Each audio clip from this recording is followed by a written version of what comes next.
Welcome to Educating the Human Potential, where we explore strategies to empower learners, educators, and parents through a Montessori lens. My name is Biff Maier. And I'm Nicole Coman. So today we're going to talk with Elizabeth Tingle, who I have a personal connection with because I met her when she was doing her Montessori training. What makes her so interesting is she's practiced in many different settings, Biff. She started as a conventional teacher. She moved into this more therapeutic setting for many, many years and now found herself as a Montessori teacher. And we thought this would be an interesting conversation because it's interesting to think how people arrive at Montessori education. What is the transition like from both the education that they had as children and also the education that they may have been providing to children before they entered the world of Montessori? Absolutely. If you think about it and what we know about conventional environments versus a Montessori environment, and even this therapeutic component that I'm so excited to hear about today, it's a complete shift in terms of the way that you're trained as a teacher. And so I'm really curious to hear why she made that jump so much later in her career. Yeah, and how the skill set transferred. Yeah. So Elizabeth, here's my first question. Why do you teach? Well, let's see. I knew that I was going to be a teacher in fifth grade, and because of my fifth grade teacher. I think when I was in fifth grade, things were very, very traditional, rows of seats, everyone doing the same thing. And this teacher was very outside the box. I was someone who needed to move around the classroom and do kind of strange things, I think. And he just let it go. That's the way that he saw that I needed to be. And then someone else would do it. And he said, well, you don't need that, but she does. So just the idea that kids need, all different things. And I just loved being in there. And I loved the feeling of being in that classroom every day. And I said, this is what I want to do. Plus, I babysat from the time I was 10 on. I just have always loved kids. And I couldn't imagine not being around kids. So, but I just want to get this picture. So you're in a classroom that is desks in rows? Yeah. And you're standing up and walking around the room? Yep.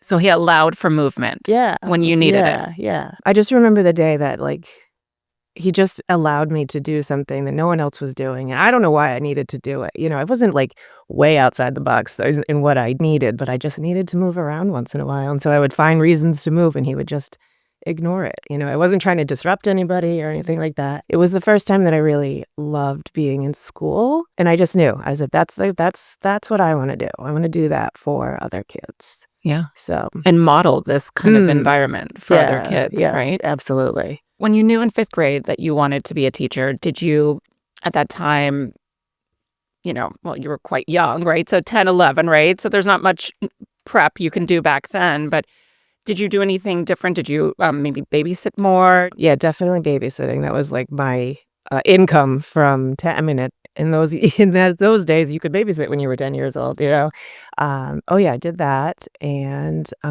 actually, my friends and I had a summer camp one a day a week with for 7 or 8 kids, and all these parents brought all these kids to my friend's house. She had a pool. We took them swimming. We had Halloween in July. It was so amazing. We learned how profit and, all the cost of everything. And then in high school, I used to tutor kids as part of my high school curriculum. But also I used to go to a women's shelter once a week and tutor the kids there. And those kids would get off the bus at 5:30. They would have their backpacks over their head down on the table, and just please do not teach me anything else. But they came and they hung out with us, and so those kids it was that time for them was super important because otherwise they were going back to their one little room in the women's shelter, and so seeing how important time with other people when their life was kind of was very obviously very rewarding. So, but tell us a little bit about kind of just the trajectory after that. So college and, did you go to different schools? How did you decide on methodology in terms of what kind of school you wanted to work at? Yeah, so that's where things went a little weird. I didn't really No. Well, actually, let's say the college that I went to did not have a special ed program. So if it did, I probably would have included that in my studies. But at that point, I was just like, I know this is what I want to do. I just want to work with kids. I would rather talk to kids than adults. So I did my, school. And then I, of course, went right to my childhood hometown and applied to be a substitute. And I did that for a while. And then I was a long-term sub for second grade. Loved it. And then I applied for a job and I didn't get it through political reasons. I was definitely, in my opinion, I really feel like I should have gotten the job. And the person who didn't. And that sort of soured me to that school system. And I took a weird jump and applied to an inner city school to substitute there. And that's actually where I questioned for the first time if I ever wanted to be a teacher, because it was kind of a devastating experience, not because of the kids, but because of the way the school system was run. I was put into kind of dangerous situations where I didn't have any backup. And so I quit subbing there and was devastated. Like, I was horrified that I had made this huge mistake in my career. And then I answered an ad in the paper for a new school for kids who have social and emotional challenges and cannot be serviced by their public school. But they were hiring regular ed teachers because not all the kids had academic needs. They needed a specialized environment, but they wanted each classroom to have both a special ed teacher and a regular ed teacher. And that's when I started at Mount Pleasant Academy. So did that sound like exactly what I've been looking for?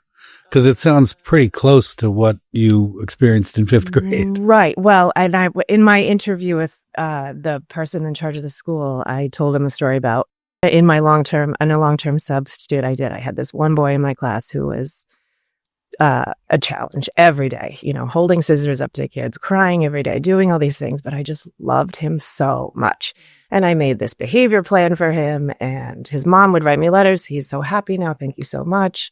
And so there was this draw to this, need to figure out how to, reach that kid. And so I told the person that was interviewing me this story. He's like, yeah, I think you might like this. Yeah, this is right up your alley. Yeah. And I have to say, for the first year I was there, it was also very terrifying every day, but it was the challenge I was looking for. These kids were very smart. And some of them had really, really awful home lives, but some of them didn't. But some of them just couldn't function in a room of 25 kids doing the same thing that everyone was doing, sitting in a desk. And but when they came to us, there was never more than 6 or 7 kids in the classroom. And they thrived. There was a behavior plan. There was a token economy system in the school. Everything was very consistent, and we had the flexibility to say, okay, this is what you need right now. This is what you need right now. And we're going to make it happen. And so that love of being with kids and figuring out, what do they need came back to the forefront instead of teach this lesson this day and do this. And everything has to get done in this way and follow these rules. And don't worry about that kid in the back because you don't have time to talk to him. So, so that was my home for 14 years. 14 years. Yeah. I'm really interested in hearing more about, because what I'm hearing from you is that you guys really tailored and individualized the environment for each one of those students, which is so incredibly hard, right? Because, you not only likely have different learners in the class, right? You have students that might have behavioral challenges. You have maybe students that have some internalizing difficulties that impact their learning or their participation. I mean, you really have a whole slew of different kinds of kiddos in there, right? And so can you speak to that a little bit and what that looked like for you and your co-teacher on a daily basis? Because it's a co-taught model. Yeah? It was a co-teaching model. How many teachers were with those 6 kids? Two teachers in every classroom. So ideally, it was a 3-to-1 ratio at times, depending on the level of need in the classroom. We would have up to 8 kids. So it was a very small classroom. There was a designated timeout space. and in the classroom. It was also a multi-age classroom. So the kids were placed in the classroom I mean, the ages were similar, but also it was like, where would these needs be a better fit, you know? So you group them based on need, right?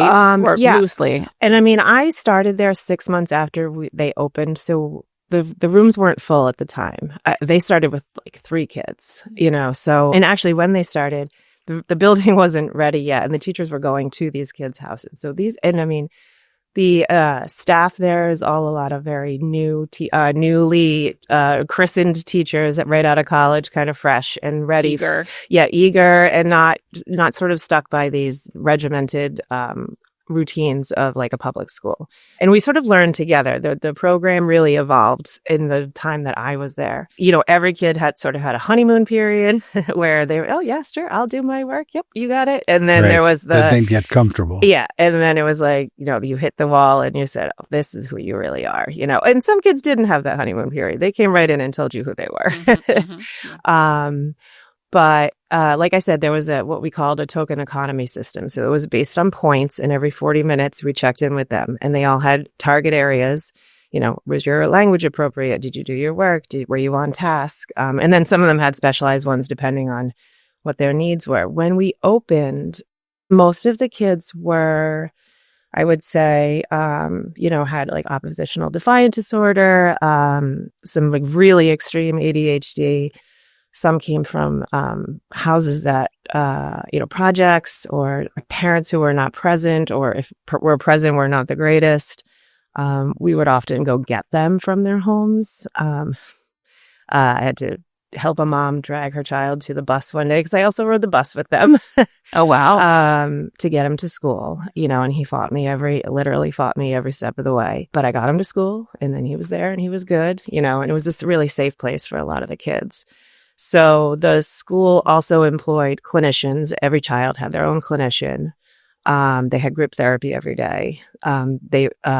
Services like OT and speech were pull out and in the classroom.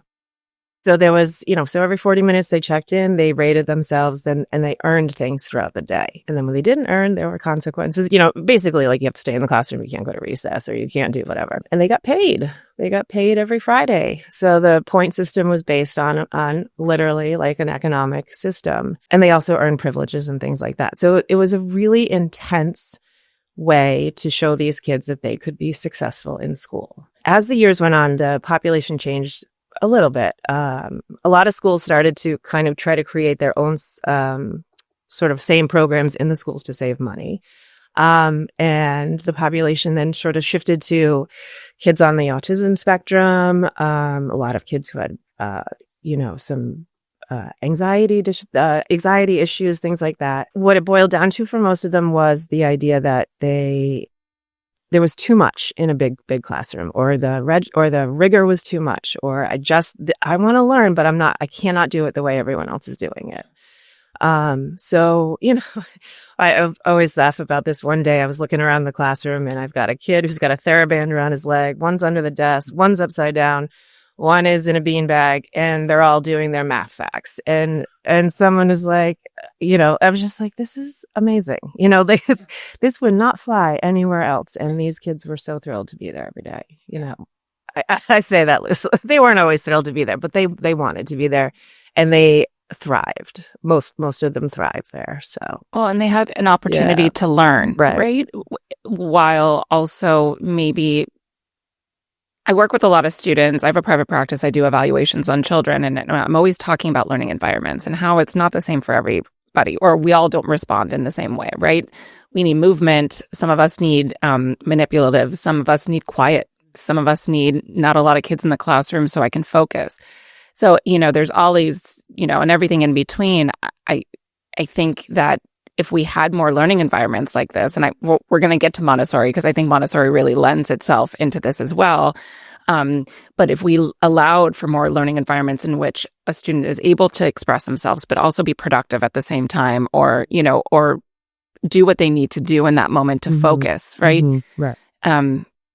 I think that I think a lot more schools would be successful for kiddos like that, right? But I think we put so much weight on having a kid sit in a chair at a desk, attend to the front board, everyone's route learning, right? And listening at the same time. And it just doesn't work for everybody, right? And so I just want to compliment you on that's such a lovely but also progressive learning environment. Yeah, I mean, the school's still functioning now.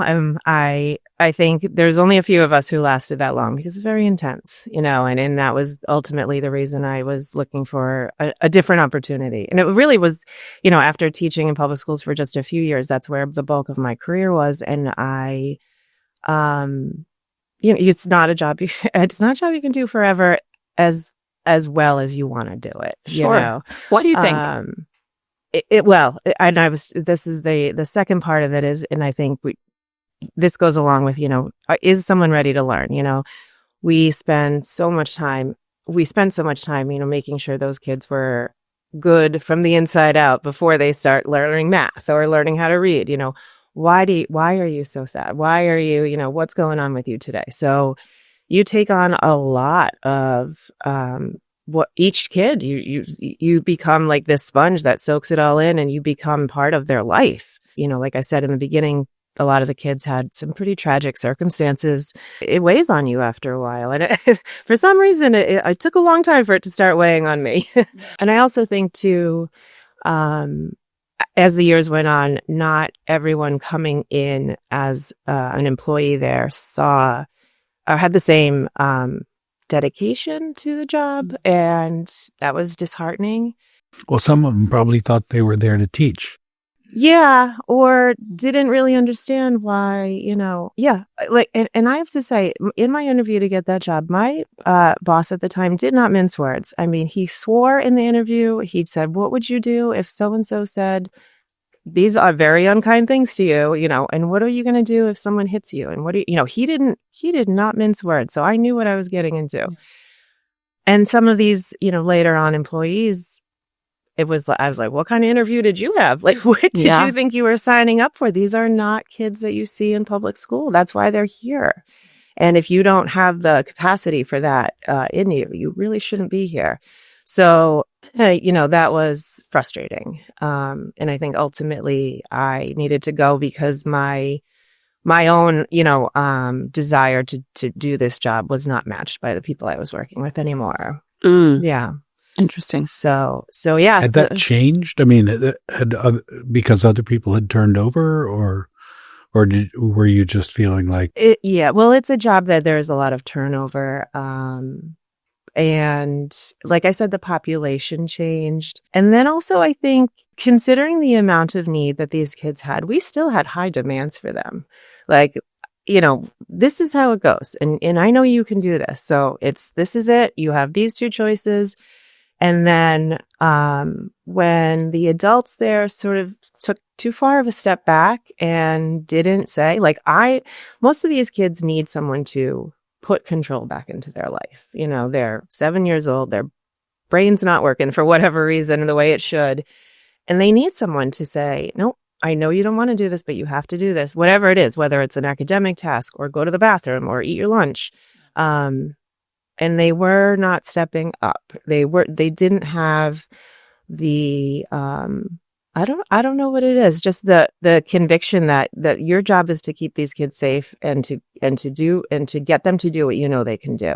And so the kids started just sort of, they stopped doing things that they could have been doing. I just saw the academic performance, the academic expectations sort of falling to the wayside. Because the behavioral demands were so high? I don't know. I don't know if it's because, at that point, the really extreme behaviors we used to see sort of had subsided. And so these kids were coming in, like I said, maybe on the mild ASD side or just a really anxious kid, that they would just say, okay, well, he'll be okay in a minute. Just let him sit under the table. And I'm like, well, we also need to prepare them for life. Yeah. So, well, also the method, I mean, I sort of think about this with Montessori, that the curriculum is the means through which we do what we do, but it's not the reason we do what we do. And it seems to me like what you're saying is that the means was holding them to account for behavior and also for work. And when people give up on that, then at some level you're giving up on the kid. Yeah, And I think that's true. Yeah, and when you do finally break through and you get them through that challenge, and you see what they see in themselves, like that's the reward, and that's what's going to prepare them when they walk out of this school. So it was a lot of things, and I had a lot of different co-teachers who were not really equipped for the job. And so I was doing a bulk of the work, and I was getting tired, and I didn't want that to affect my influence on these kids and what I was doing. So, and there in itself is that teacher burnout that we often see, right? And yeah, it's something that I think schools, we'll just call them schools, and administration at schools need to be so on top of that, right? Because that's where the turnover comes. When we allow a teacher to burn out, right? Because they're maybe doing another job or, covering for somebody else that might be falling to the wayside. It's like, then we lose the eagerness that you came in with, right? And that drive that you had to begin with, right? I wanted to jump in really quick and just ask you about this, because I think what I'm hearing from you, and I think what maybe might be a commonality, maybe across all of the learners that might have been in your classrooms, is just assisting them in gaining that ability to regulate, like, self-regulation, emotional regulation, right? Because once you're regulated, you're ready to learn. Did you find that there were a lot of different strategies you had to use to kind of teach that? Because when I think about preparing yourself for life, right, whether or not you're a student that has behavioral issues or learning differences, or just having a bad day, right, I think teaching emotional regulation is so incredibly important in any kind of school environment. So I'm just wondering. I still say it all the time. I'm like, I will try anything once. It's not going to make anything worse than it already is. It could, but then you won't do it again. But there's nothing too outlandish to help someone get whatever it is they need. So we had, like I said, we had a pretty extensive OT regimen. So we took kids on swing breaks, and we had, brushing protocol and all those things, or just let's go take a walk. So there was lots of different things. And yeah, we did sort of encourage them to not wait for us to say, this is what you need, but like to recognize this is what you need, and to be more proactive than reactive. Because obviously, it's easier to put out a fire before it's blazing. And I'm trying to like differentiate, because I still do all the same things now, I think. Well, that's going to be my next question, right? How that translated over. But. Yeah. One of my students, she was the first truly a significk child on the spectrum that I had worked with. And a girl, no less. Yes. Yeah. And she was 9 years old, I think, when she started. And I swear she changed my life. Oh, yeah. This is how we get every kid in here. You tell them the routine, and this is how we do. We explain all this stuff. And she was like not having it. This was her way or the highway. And she stayed there from 9 until 8th grade.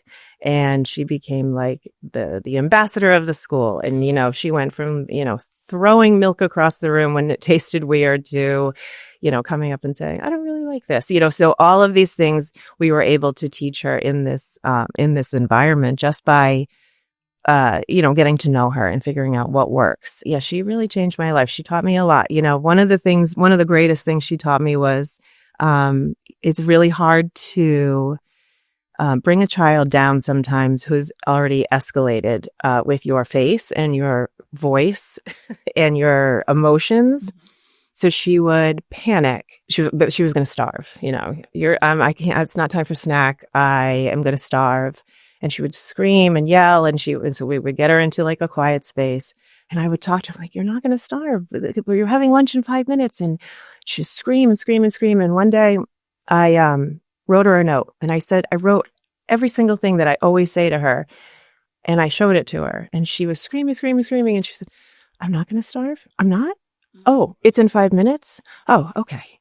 And I took away whatever she was reading on my face, whatever she was reading in my voice, and told her the message in a way that it was just the message, and she responded. So, a lot of times it's like you don't realize that you're just adding to that stimulus, that they're experiencing. Absolutely, Yeah, right? so And she, and especially being on the spectrum, I imagine that she was probably trying to pay attention to your face and your eyes and the noise in the background and, understanding the message. There's all these different inputs coming in at the same time that they can't pay attention. I love yeah, that strategy though. I thought we were having a really good one-to-one conversation one day, and she responded with, "Your eyelashes are so pretty. Your eyelashes are so pretty." And I realized she Yeah. had She hyper-focused. she had a hair pulling disorder, Trichotillomania. trichotillomania, so she had no eyelashes at the time. And I'm like, "Did you hear a word I just said?" So what gave you the signal that she couldn't listen but would read it? I don't know. I think I was desperate to just try something else. I don't know. There was no message from mom. Her mom was amazing, is amazing. I don't know. Like I said, I was like grasping at straws, ready to try anything. I'm like, just give me a piece of paper. I don't know what else to do. She's screaming at me and I can't get her to stop. So if I need to tell her something, I have to tell her in a different way. Yeah. Yeah, I would say desperation. Yeah. Makes me curious about how many strategies didn't work, Right. over the years, so many things, because if you're grasping and you're trying, you just keep trying until something Right. works. And I think too, it was me needing to not try and win the battle, but try to find out where she was, and I think that's it too. Sometimes teachers are like, I'm right, you're wrong. And, and it's like, at this point, she's in charge. So I have to figure her out. And most kids experience that through facial expressions and through voice, right? They're told constantly that they're not in charge. And so it was a gift to give it to her in writing, I guess. Mm-hmm. I was really interested when you said that not everybody was prepared to be there, right? And I'm wondering what prepared you to be there? I don't know, because in the beginning, like I said, the background of the kids were inner city kids who, didn't have all their basic needs met, which I knew nothing of. My family is like middle of the road. Parents are great. Sisters are great. Everything's wonderful. I grew up in a very suburban community in a very well-to-do school system. And like I said, just those kids that were just a little left of center were the ones that I gravitated towards. It wasn't from, I remember that when I was a kid, it was not from personal experience. It was just this desire to kind of slow the world down for them and make them, realize that they were important, they lived very chaotic lives. I don't know. What people have said to me is that I'm very patient, and nothing really phases me. I'm a pretty stoic person, nothing really shocks me too much. But also persistent. I mean, you said that there were bunches of young people that started out with a lot of enthusiasm. The real test in the end is to what extent can you sustain that? And that's the most heartbreaking part of all, is if you start to build a relationship and then you leave it. Yeah, I don't know. I mean, I think, and maybe it's just something you don't know until you know. Yeah. Because it's not something that can be taught.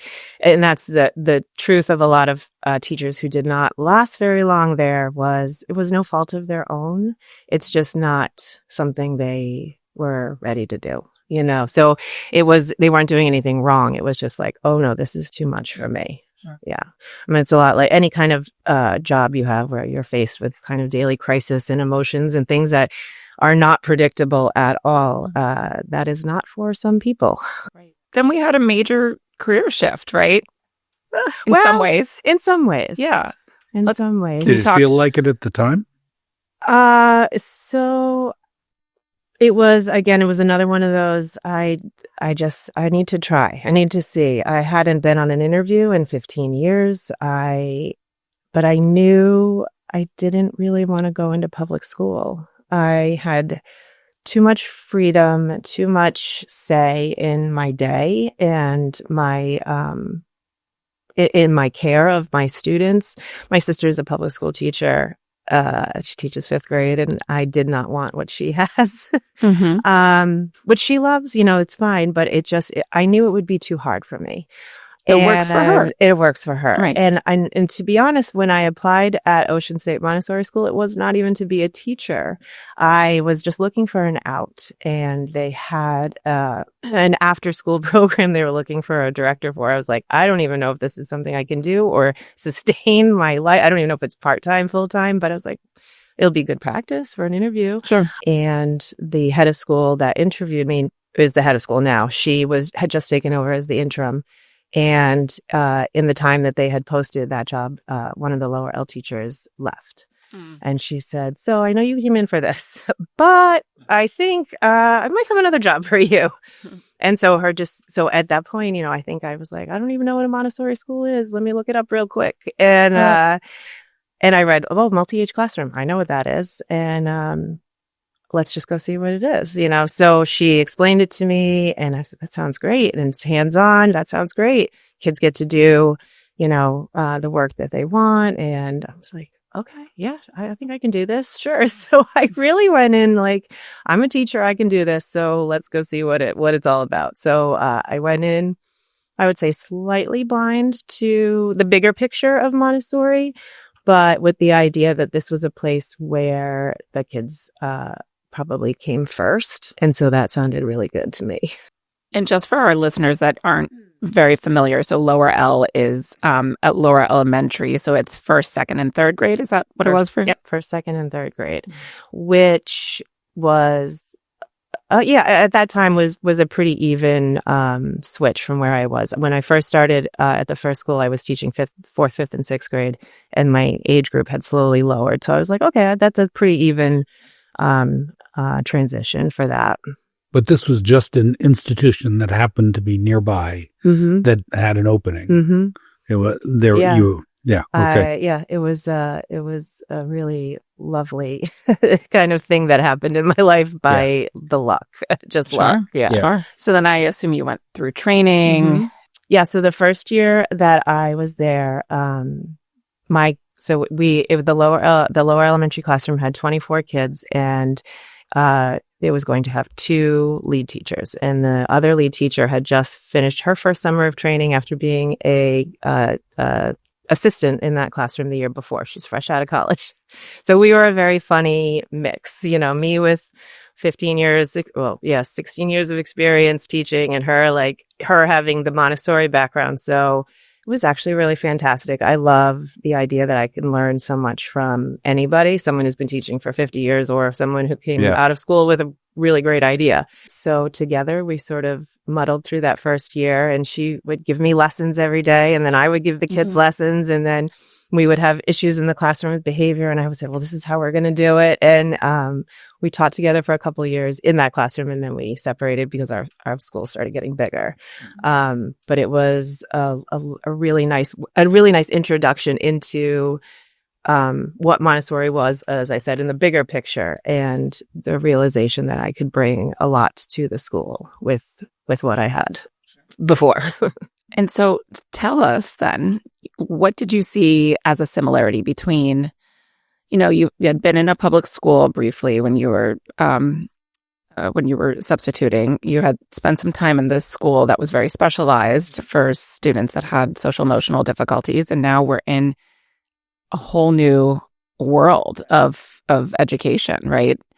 This philosophy that you're learning as it's coming, right? As you're practicing. So tell us, what do you think was similar across those environments? Obviously, the pressure of making sure kids are learning what they need to be learning and reaching those benchmarks. And especially at that age, the worry of why isn't this child reading, or how come they can't spell, and why isn't what's working with this one working with this one? So those general teacher stresses are always there, and the stresses of the parents' concerns, those are always there. Sure. Yeah.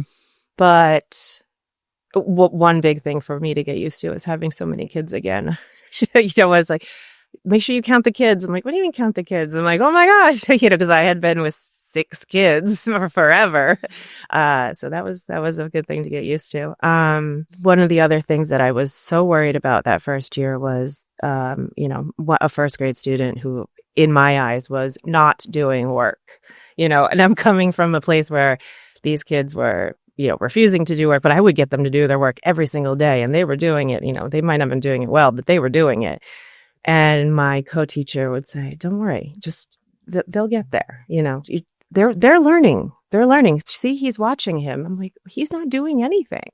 So it was really eye-opening. I had moments of doubt, like, is this really what I'm doing? And is this going to work for me? And I had decided that year, I said, I'll give it 3 years. I'll see where this kid is when he's a third grader. To follow him through the cycle. And that was like life-changing. Yeah. I'm like, oh my gosh, I remember when you used to hide under the table and not want to do anything. And now look at you giving this younger student a lesson or, doing whatever. It alleviated a lot of my initial fears. Like, they will learn, they'll figure it out. And I will figure it out because I have the time to do it. I mean, you described a system in the previous setting where it was a pretty rigorous system of accountability. And so that must have been a big shift. It was. It definitely was. And it is still very hard to explain. Like I said, my sister, who's still a fifth grade teacher, what do you mean they don't all do something at the same time? I'm like, they get it done. She's like, but what? And that's the conversation we all have, right? Yeah. They get it done. But yeah, in the beginning, it was shocking. Like, it was really, and it was because I was in a classroom where I could watch another teacher who had a much better handle on things sort of explain to me how it was working. It was easier, I think. But I can imagine that it would be a little scary to see people who make a bigger shift than I did, maybe. Yeah. So just that idea that you need to sort of let the day have its ebbs and flows and, step in when necessary. And that was another big thing for me too, was that in general, our population of students really want to be at school, And now thinking about it, I'm like, well, part of that is because of what we're giving them. But, in the beginning, I was like, well, these are kids that just love school. But I think these are kids that love school because of where they go. I find that sometimes I feel like asking children, do you have any idea why you come to school? Right. Right. Do you have some purpose here? Right. Yeah. That question's been asked a few times this year. I'm like, it's great you get to talk to your friends, but you know why you're here, right? Yeah. What do you think makes you a successful Montessori teacher? What are the skills that you bring to it that you think particularly work in a Montessori setting? I think flexibility, and sort of an open-minded view of how kids learn. I don't go in with a plan that can't be changed. And then just my desire to really get to understand the kids and, why the morning is tough or why the afternoon is tough or what triggers that they have during the day. And those are just sort of things that have been ingrained in me now for so long, that I don't see a kid's negative behavior as an attack on me. And I think a lot of teachers have a hard time with that, they're not doing this to hurt my feelings. They're telling me something and I have to figure out what they're telling me. Yeah. They're expressing something. Yeah, it's just not clear always. Right. A teacher in our school just last year said, one of those life-changing statements is, a child's, behavior is communication, so, so don't dismiss it and don't look at it as an act of defiance, a standalone act of defiance just for the sake of defying. They're telling you way more. And so I think my very strong desire to figure all of it out all the time is helping me be hopefully a very good teacher to them. Well, we started this conversation with you sharing with us this incredible experience you had in fifth grade. with that teacher who recognized that you needed something, you needed that movement, and didn't even question you about it. And then because of it, you became comfortable in this environment, and you enjoyed school. This is what you wanted to make your career as, right? And when I hear you describe the students in in any of the classrooms you've been in, you are doing very much that, right? You're allowing them the time, the space, the moment, right, to make the classroom be what they want it to be. And I think Montessori really lends itself to that, right? The first year I was there, I would visit. I had a hard time letting go of the other school. I visited there several times. Did you? I was invited for Thanksgiving. And I stayed close to the head of that school as well. And I said to him and to a couple of the clinicians that worked there, I said, I really think that a Montessori method in this school would be really great, because, it was a multi-age classroom with a lot of structure and things like that. But our curriculum was traditional school, open up your math books. We're doing lesson 3. It was very, do this 40 math problems in the way I told you how to do it. So in those senses, I was very much, teaching that curriculum. And then thinking back to trying to meet all their needs, if they could just get on the floor and figure this out, or move it and not listen to me all day long and let them just do something, and I don't think he was very thrilled with my proposal that he should look into, employing some of those ideas. But I thought, gosh, that would be so great. And of course, because, this is where Montessori started with, these kids who were not fit learners, or, however they're described. It just made total sense to me once I saw, Montessori in action for the first time, just thinking about my students who struggled in a regular classroom and ended up in this specialized school. Well, what if they had a classroom where they were allowed to do things differently? I think that one other thing that probably makes you a really effective Montessori teacher is your awareness, your huge repertoire of ways that you can respond academically to give kids means to achieve whatever objective it is. You're not only allowing kids to get up and move, you're also saying, oh, this doesn't work for you, maybe this will, and that's pretty different from the experience of most conventional schools where there's only one way to do it, basically. And I think, even with, when we learn how to present the materials, here's the standard procedure to present the material. So here's the 100 board, and here's what you do. And I had a student who, couldn't handle 100 tiles, and he would get off task. So I put all the tiles in my pocket, and he would come over and grab a handful and go put them down. And then he would come back and put them all down. I did not, I don't think that was in my album. But he did it, and so it was just taking a minute to say, he wants to do this work, but something about it's not working. So, and I know this work is good. So how do we make it good for him?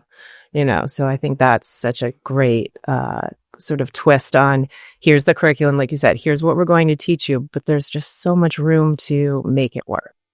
Yeah. And I, just to go along with what you just said, I mean, in addition to her repertoire, right, of just this toolkit that she's, established over the years, again, it's seemingly also your flexibility, right? And willingness to deviate from the way that you learned it, right? Or the way that it was supposed to be delivered or demonstrated or whatever it might be. And I think, again, as a teacher, that goes a long way, especially when we're talking about students with learning differences or challenges or whatever it might be. Oh, you know what I feel badly for in like a traditional public school setting is there's so many teachers who want to take care of kids in this, emotional way, but are so pressured to get this done. I have a bench outside my classroom. I spend a lot of time on it, depending on my, the week and who's going through what. And and I know that if so-and-so is going through something, she's not going to be able to do her work. So we will sit on that bench for 10 minutes and talk about things. And then she'll go in and, someone will say, you haven't been on that bench a lot this week. How's everything going in your classroom? So I have the ability to pause everything, take care of that child, and then go back in. And if she doesn't get this other thing done, that's fine, because it'll get done tomorrow. But in a traditional public school for the most part. As much as those teachers want to do it, they can't, Yeah. or and it's I don't way think too it's hard. I don't think it's a public school. It's a conventional way of educating, because that's just as true Right. in Yeah, that's true. conventional schools that are independent schools.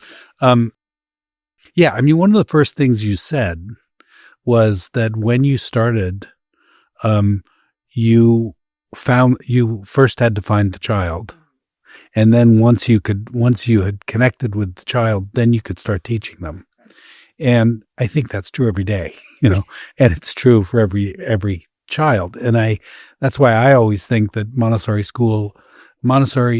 education is somewhat cleverly disguised therapeutic environment, I agree. because we all need that. We're all recovering sort of from something. Absolutely. And if you are in an environment where people recognize that, the adults in your environment recognize that and are welcoming you as a whole human being, then you have the courage to address those things and then get on with your work.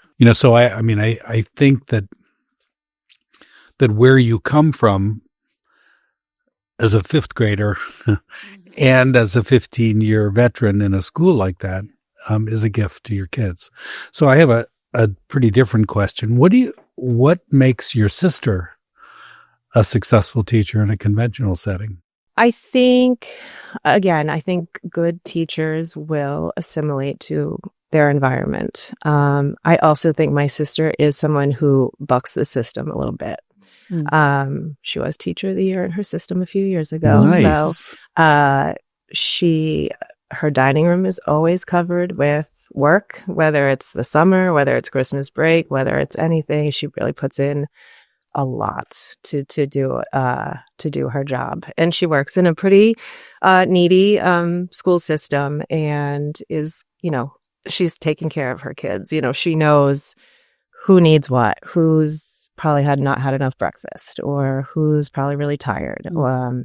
She's got a lot of energy, but I think she's not afraid after so many years. I don't think she's afraid to, like I said, to step out of the box when she can. Yeah. But I know it's hard, and I know that it doesn't come without conflict with her administration at times, and her needing to do things that she doesn't want to do or doesn't understand. And I think that's a common, I have to go to this professional development to do this thing. We don't have time to do that thing. And that we don't have time, I don't have time is so disheartening. But I think people who really do want to teach are going to figure out how to do it well, no matter what their circumstances are. Okay, but on Wednesday, she goes in, she's got whatever it is, 20-some kids. She's on her own, right? In that setting, do you have an idea of what skills it requires for her to succeed, besides being really hardworking and energetic? I mean, it seems like it's a different set of skills than the ones that you use, or at least some of them are a different set of skills. It sounds like Elizabeth has the opportunity, right, to utilize some of her skills, right, because you have the time. Yeah. There's benefits and disadvantages to any teaching model. When you find the things that do work with your students within that model, and you execute them well, no matter what it is, you are going to have success with your class. I mean, I really think that if she weren't a stronger, more persistent person, I don't know that she would have stayed as long as she did, because I think she is faced with challenges every day. But I think she's pretty competitive and is going to make it work. And I think that's what drives her to do it. I just know how overwhelmed she always is, though. And it's like, it's hard to see sometimes, or it's hard to know when she knows, especially, and I can't believe we haven't talked about this yet, but the pandemic, she had students checking in on Zoom every day, who would stay on all day, even though she only needed them for one time, because that child was lost without school, and she would stay. And she also had kids who never came on, and that weighed on her. That weighed on her so much. So, she's doing well despite all the obstacles. Yeah. Well, let me tell you, I mean, sort of the reason that I asked that question is because I remember years ago, we had a teacher that came to our training program, and she had been teacher of the year in her state, like your sister. And she did Montessori training. And when she was doing her internship, I remember her saying, when she came back to a seminar, she came back and she said, "This is the hardest thing I've ever done. And I don't know whether I can succeed at it." And so, I think it is a pretty different set of skills. She was brilliantly successful as a conventional teacher, but they're not necessarily the same job. No. Okay. Yeah. I can kind of see it is hard. I think, because you don't have a roadmap. And some people do thrive with a roadmap. I do not. That is like a recipe for disaster with me. She was also a student who had a lot of learning disabilities as a kid. And maybe that sort of routine, regimented technique worked for her. And so because that worked for her, she is able to sort of put her belief in it as she presents it to her students. And probably continues to work for her. Exactly. Yeah. But I could see her kind of losing it if she tried to function in my classroom. I mean, it's a complete paradigm shift, right? If you go from a conventional environment to a Montessori environment that allows for so much flexibility, time, movement. I had a student last year who was observed by her public school LEA. They were going to implement an IEP for her. And so she just wanted to come and watch her. And she stayed in my classroom for an hour or so. And then we met afterwards. And she said, "I can't really wrap my brain around what I just observed. There's no stress in your classroom. There's no, she's like, you're attending to everyone's needs. Everyone's working. Some kids are, some aren't, but then they are." She said, "It is so peaceful." We use that word a lot, but she, coming in from a public school or a traditional school, but, as someone who is constantly dealing with standards and, meeting all these Common Core things and, all that stuff. She said, your kids are just so happy and they're just doing their work and they're helping each other. And but she kept saying, there's no stress. You are not pushing to get things done. And I said, "No, it's nice, isn't it?" We get used to it. I'm like, "Oh, that sounds good. That sounds nice to hear." I'm glad you saw that. Meanwhile, I'm like, "Nope, that one was supposed to be doing that." And so I still have all that stress as the teacher, but it's funny how you view it in different lenses. Yeah. Well, I also think that one of the skills of a conventional educator is management. They manage their classroom. They control their classroom. I mean, they have a whole bunch of kids the same age, and that's sort of the way they operate. I think. I've never done it, but I think. And I don't think that works in a Montessori classroom. I think in a Montessori classroom, you cultivate a community, and then the community does that managing, and you count on the oldest kids in the room to carry on the the traditions and the culture of the room. And so the youngest kids learn what flies from the older kids. They don't get it from the adults. So, I mean, it also makes me think of the kid that you wrote down the, what you wanted. Right.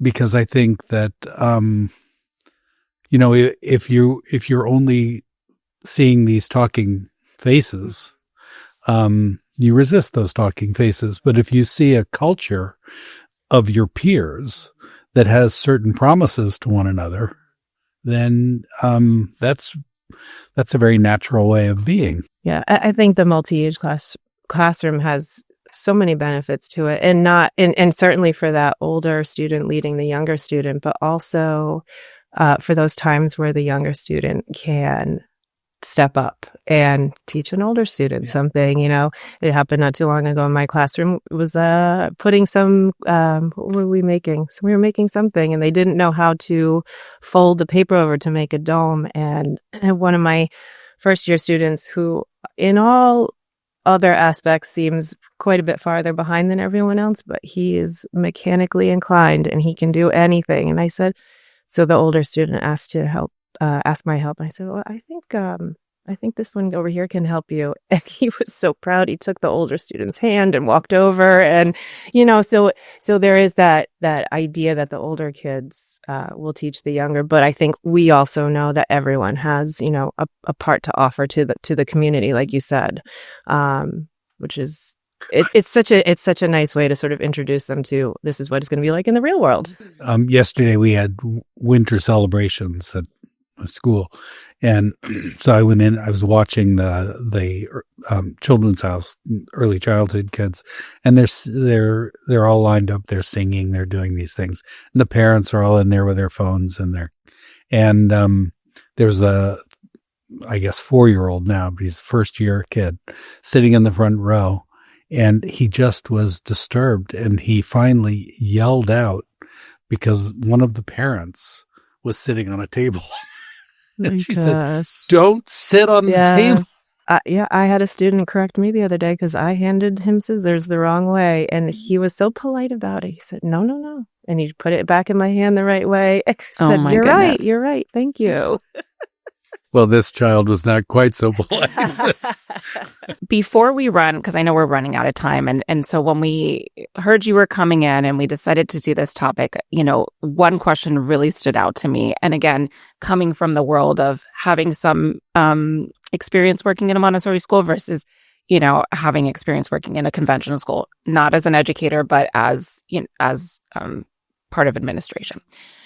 And one thing that was hard for me to learn and do that shift between conventional and Montessori is this idea behind, and you mentioned it earlier, your token economy for behavioral management versus this idea of intrinsic motivation for behavioral management. Can you speak to that and how that works? Or how do you see, are you bringing some token economy in for those friends that might still need it, even though it might be a no-no? In fact, I think a lot of, over those years of doing the token economy, it was really necessary for some of the kids, not so much for some of the other ones. So having a blanket system wasn't always, I don't think, the best practice. It was always kind of the idea to sort of phase them out of needing quite so much. But yeah, but never really wanting to set a child up to, perform for something, and want to do it for the sake of doing it rather than, I don't really employ any sort of rewards. But what we talk about in our classroom is like that they have a responsibility to do things that are expected. So we had this conversation the other day about what is a responsibility. And they said, things that we're expected to do. And I said, because you know how to do them. I wouldn't expect you to drive a car. Your responsibilities grow as you learn. And so you're expected to do them. When you don't fulfill your responsibilities, there are consequences. They're not punishment, but it doesn't really make sense. One of our big contentions right now is going outside halfway through the morning for a little bit of a break. And sort of helping them realize, well, if you haven't done any work, what are you taking a break from? Do you from? need a break? So when I put myself into that position, I said, Miss Amy expects me to come to school every day. So if I don't come to school, what's going to happen to me? And you're going to get fired, or what? She's probably not going to be very happy with me. So we don't. I want them to realize that there are rewards built into life, and again, connecting it to when you grow up and you go to school, then you get a job, you are going to be expected to do things.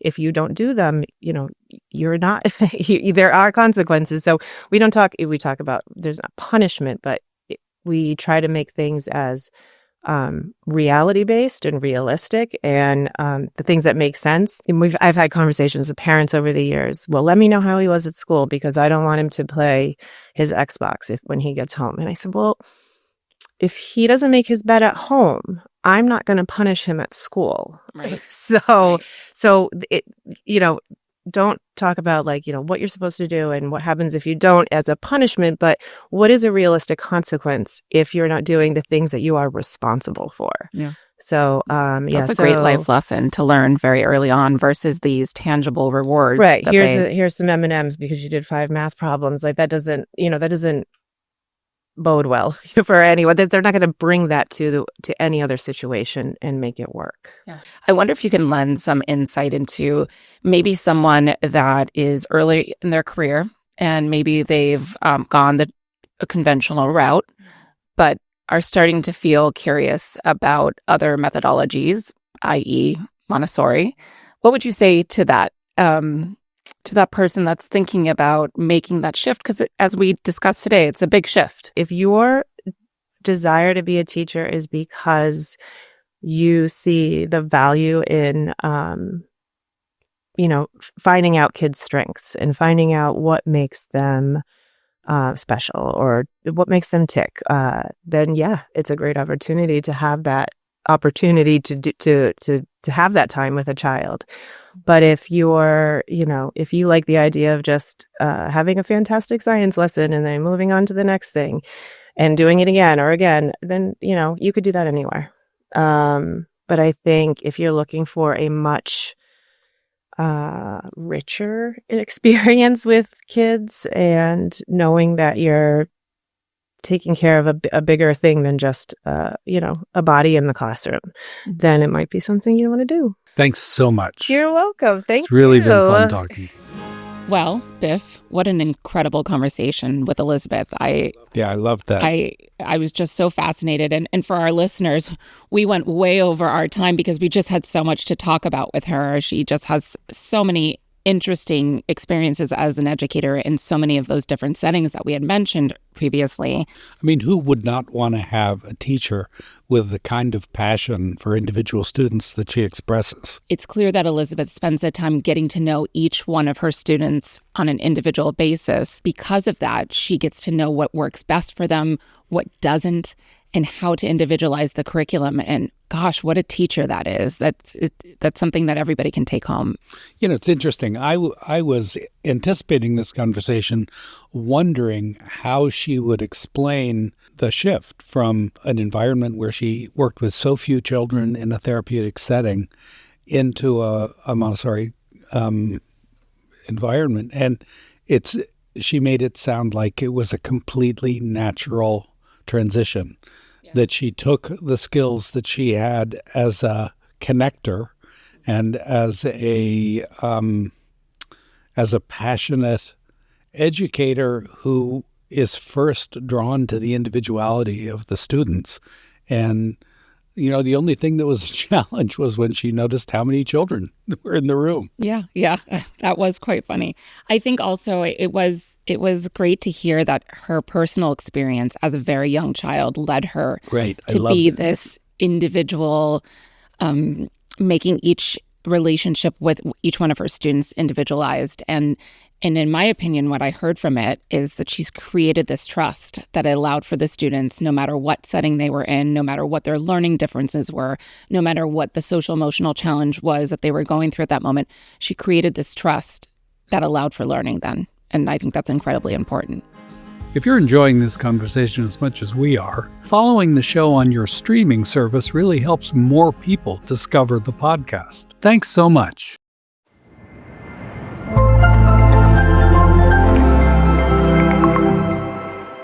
This podcast is produced by AMS, the American Montessori Society. However, the views that are expressed belong to us and to those of our guests. They do not represent those of the American Montessori Society.